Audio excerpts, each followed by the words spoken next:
अब ये राष्ट्रपति जी के आने जाने, कल ये कहेंगे घर मत जाओ, परसों कहेंगे खाना मत खाओ।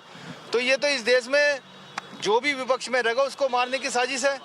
और इस देश के अंदर पुलिस का शासन लगा के ये देश के लोगों को यहाँ पर राष्ट्रपति शासन की भी छोड़ दीजिए तो पुलिस शासन लगाएंगे और इस देश में तानाशाही बहाल करने की इनकी जो ये मुरीदें हैं उनको लागू करने की कोशिश कर रहे हैं। लेकिन हम आम आदमी पार्टी के लोग ये बिल्कुल होने नहीं देंगे और चाहे हमें सड़क की लड़ाई लड़नी पड़े चाहे संसद की लड़ते रहेंगे।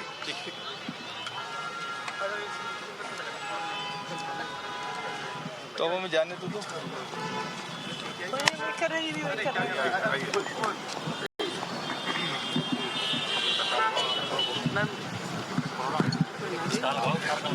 अरे जय जय जय जय जय भीम, जय भीम, अरे तानाशाही।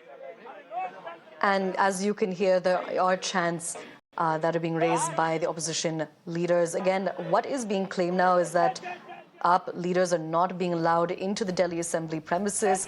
This is a repeat of what had taken place yesterday itself. Atishi, in fact, has also claimed that her car has been stopped. This is what the chaos is that's occurring outside of the Delhi Assembly, even yesterday as well. When it comes to the Delhi Assembly session, that is when the CAG reports were meant to be tabled. But because of the chaos as well, that got delayed. You can see chaos again continues on day 2 itself. Yesterday itself, the Aam Aadmi Party had been protesting, saying that they were not being allowed inside of the Delhi Assembly. This chaos continues on day 2. We'll continue to track the developments here. With that, it's a wrap. But do stay tuned for more on the other side.